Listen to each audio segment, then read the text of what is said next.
Breaking news చూస్తున్నారు. పుతిన్పై in fact Russia అధ్యక్షుడు పుతిన్పై అర్ధరాత్రి డ్రోన్ దాడి జరిగింది.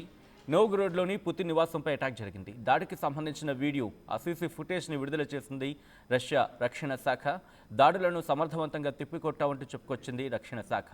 రష్యా విడుదల చేసిన ఆ వీడియో ఫుటేజ్లో మంచు శకలాల్లో పడిపోయిన డ్రోన్, ఇన్ఫాక్ట్ మంచులో పడిపోయిన డ్రోన్ శకలాలను మీరు చూడొచ్చు. డ్రోన్ల దాడిని యుక్రెయిన్ చేసింది అని చెప్పి, అంటే డ్రోన్ల దాడిని యుక్రెయిన్ పనిగా ఆరోపించడం జరుగుతోంది రష్యా. ఇదంతా పచ్చి అబద్ధం అంటూ కొట్టిపారేస్తున్నాడు యుక్రెయిన్ అధ్యక్షుడు జెలెన్స్కీ. ప్రస్తుతం గత రెండు రోజుల క్రితమే ఈ ఘటన గురించి మాట్లాడుకున్నాం. ఇటు ఆ డ్రోన్లను పట్టుకున్న జరిగిందంటూ మాట్లాడుకున్న సందర్భం, అంటే ఇటు రష్యా అధ్యక్షుడు పుతిన్ టార్గెట్గా దాడులు జరుగుతున్నాయని చెప్పి ఆరోపణలు కావచ్చు, లేకపోతే రష్యా స్వయంగా చెప్పుకొచ్చిన సందర్భం. రష్యా యుక్రెయిన్ మధ్య రోజు రోజుకి ఆ ఘర్షణలు ఇంకా పెరిగిపోతూనే ఉన్నాయి. శాంతి చర్చలు జరుగుతున్నాయని చెప్పి మాటలు జరుగుతున్న సందర్భంలో ఇటు రష్యా మీద దాడులు ప్రస్తుతం ఎక్కువ అవుతున్నాయి. రష్యా అధ్యక్షుడు వ్లాదిమిర్ పుతిన్ టార్గెట్గా ఆయన నివాసంపై యుక్రెయిన్ డ్రోన్లతో దాడికి ప్రయత్నించిందని చెప్పి రష్యా తీవ్రమైన ఆరోపణలు గుప్పిస్తోంది. దీనికి సంబంధించిన సీసీ ఫుటేజ్ని, ఆ వీడియోస్ని పంపించడం జరిగింది, లేకపోతే వాళ్ళ సోషల్ మీడియాలో పోస్ట్ చేయడం జరిగింది రష్యా. ఇప్పటికే వాళ్ళ యాంటీ మిసైల్ సిస్టమ్, అంటే వాళ్ళ గగనతల రక్షణ వ్యవస్థ ఉంటుంది కదా, వాటిని మరింత కట్టుదిట్టం చేయడం జరిగింది. S-400 కావచ్చు, దాంతోపాటు మరికొన్ని నిఘా అస్త్రాలని సిద్ధం చేసుకుంది. ఆ విజువల్స్ మీరు చూడొచ్చు. ఆ డ్రోన్ శకలాలకు సంబంధించి విజువల్స్ని మీరు చూడడం జరుగుతుంది ఆర్టీవీ స్క్రీన్ మీద. ఈ కథనం మిమ్మల్ని కాస్త కలవరపరచచ్చు, అయితే మిమ్మల్ని కలవరపడకు గురి చేయడం ఆర్టీవీ ఉద్దేశం కాదు. కానీ ఇటువంటి కథనాలు చూసినప్పుడు కాస్త కలవరపడకు గురయ్యే అవకాశం ఉంటుంది. కాబట్టి దీనికి సంబంధించి తగిన జాగ్రత్తలు తీసుకోవాలని ఆర్టీవీ సూచించడం జరుగుతోంది.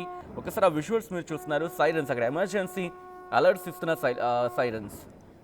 సో ప్రస్తుతం ఇటు యుక్రెయిన్ అలాగే రష్యా మధ్య ఘర్షణలు రోజు రోజుకి తీవ్రతరం అవుతున్నాయి.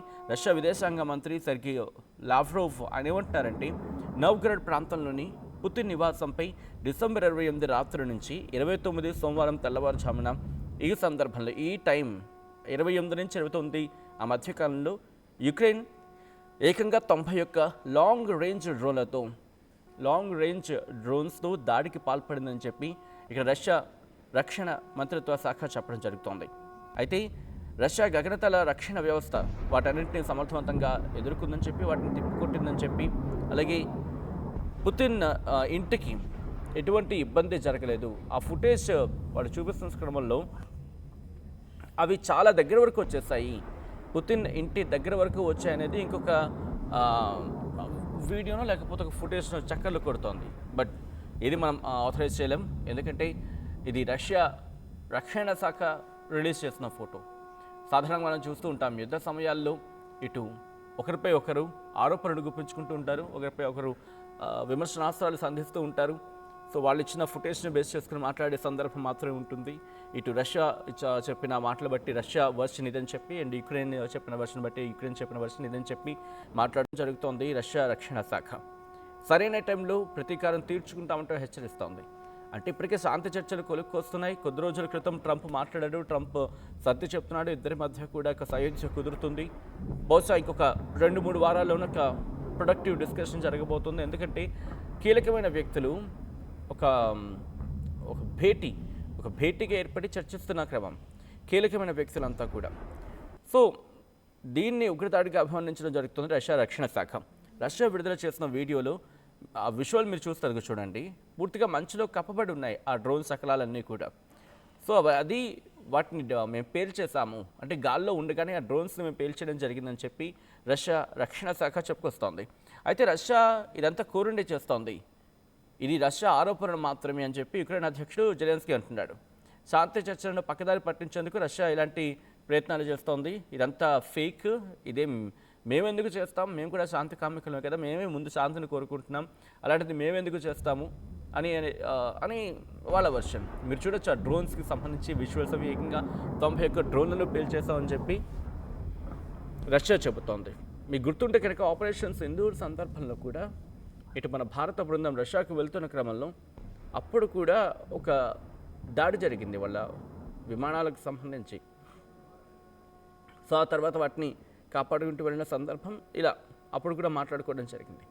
అయితే ఇప్పుడు ఎందుకు ఇంత తీవ్రమైన చర్చ జరుగుతుందంటే కొన్ని ఇంటర్నేషనల్ న్యూస్ అవుట్లెట్స్ ఏం చెప్తున్నాయంటే రష్యా ఆరోపణలకు తగిన సాక్ష్యాలు లేవని చెప్పి వాళ్ళు కోట్ చేయడం జరుగుతోంది. సో బహుశా ఎప్పుడైతే అలా కోట్ చేశారో బహుశా కోట్ చేసిన తర్వాతే ప్రస్తుతం ఈ వీడియో ఫుటేజ్ని రిలీజ్ చేయడం జరిగింది రష్యా. సో ఈ పరిణామాల మీద ఇటు యావత్ ప్రపంచం దిగ్భ్రాంతి వ్యక్తం చేస్తుంది. మన ముఖ్యంగా ప్రధాని కూడా, మన భారత ప్రధాని నరేంద్ర మోదీ కూడా దిగ్భ్రాంతి వ్యక్తం చేశారు. అధ్యక్ష నివాసాన్ని టార్గెట్ చేసుకోవడం అనేది ఆందోళనకరం. దాంతోపాటు రెండు దేశాలు కూడా శాంతి కాములుగా మారే ప్రయత్నం చేయాలి. సామరస్యంగా వీటిని ద్వైపాక్షికంగా వీటిని చర్చించుకొని దీన్ని ముగించుకోవాలి తప్ప ఇలా ఎంతవరకు చేస్తారు, ఇది ఎంతవరకు సమంజసం అనేది భారత ప్రధాని నరేంద్ర మోదీ కూడా సూచించిన సందర్భం. అమెరికా అధ్యక్షుడు డొనాల్డ్ ట్రంప్ కూడా పుతిన్తో నేరుగా మాట్లాడారు. దాదాపుగా గంటన్నర సేపు మాట్లాడారని చెప్పి అప్పుడు మాట్లాడుకున్న పరిస్థితి ఉంది. సో యుక్రెయిన్ అధ్యక్షుడు జెలెన్స్కీ రీసెంట్ విజువల్స్ మీరు చూడడం జరుగుతోంది. అదిగోండి యుక్రెయిన్ అధ్యక్షుడు జెలెన్స్కీ ఖండిస్తున్న వార్త. రష్యా అధ్యక్షుడు వ్లాదిమిర్ ఇంటి మీద డ్రోన్ దాడికి సంబంధించిన విజువల్స్ మీరు చూడొచ్చు. చాలా దగ్గరగా చేరుకున్న తర్వాత వాటిని అక్కడే పేల్చేసాం, ఎక్కడక్కడ వాటిని మేము ముందుకు రానివ్వలేదు. ఆ విజువల్స్ మీరు చూడొచ్చు. ఆ డ్రోన్స్ ఇలా ఊగిసలాడుతుంటే మీరు చూస్తే అక్కడ రెండింటినీ వాళ్ళు పేల్చడం జరిగింది. ఇంకొకటి వెనక్కి వచ్చేస్తుంది. మీరు చూడొచ్చు పూర్తిగా అక్కడ గగనతల రక్షణ వ్యవస్థ యాక్టివ్ అయింది. వాటిని టార్గెట్ చేసి వాటిని పేల్చడం జరిగింది. అదిగో మీరు చూస్తే ఒకటి బాంబ్ రిలీజ్ చేస్తున్నట్టుగానే భావించవచ్చు. ఒకటి బాంబ్ రిలీజ్ చేస్తుంది. ఆ విజువల్ మీరు చూస్తే బహుశా కొంచెం అలాగే అనిపిస్తోంది.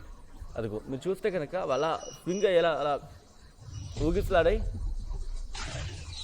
ఓకే, ఊగిసలాడిన సందర్భం ఒకటి బహుశా పేల్చేసిన తర్వాత అది కింద పడిపోయినట్టుంది.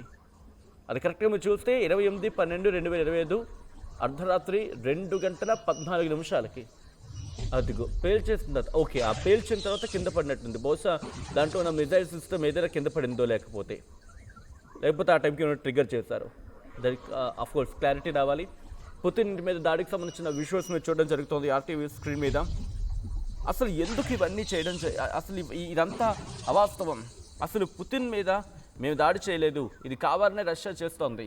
రష్యా కావాలని శాంతి చర్చలను పక్కదారి పట్టించడానికి ఇవన్నీ చేస్తుందనేది యుక్రెయిన్ వాదన.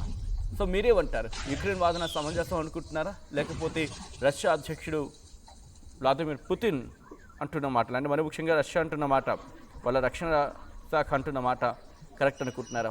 పుతిన్పై దాడి యుక్రెయిన్ పని అని చెప్పి మీరు భావించడం జరుగుతుందా? ఎస్ అయితే ఎస్ అని, నో అయితే నో అని క్లిక్ చేయండి. దాదాపుగా 85% మంది ఎస్ అంటున్నారు, ఒక 15% నో అంటున్నారు. మొత్తంగా ఈ కథనం మీకేమనిపిస్తోంది? మరి ముఖ్యంగా పుతిన్ మీద దాడిని యుక్రెయిన్ చేస్తుంది అనుకుంటున్నారా? ఒకవేళ చేస్తే యుక్రెయిన్కి ఏంటంత అవసరం? ఎందుకంటే శాంతి చర్చలు జరుపుతున్న క్రమంలో ఎందుకు ఇంత దాడి చేసే అవకాశం ఉంది?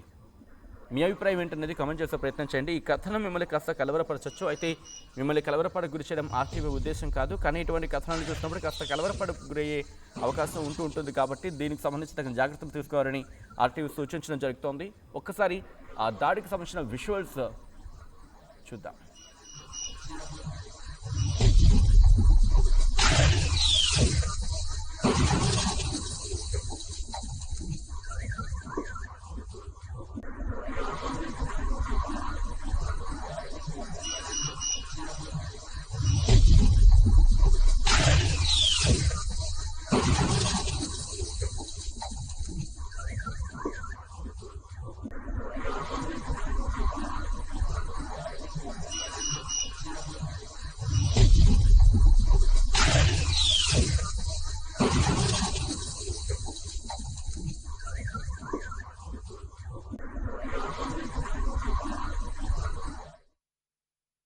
అసలైన తొలి వెలుగు. ఫాలో వాట్సాప్ @తొలి వెలుగు official.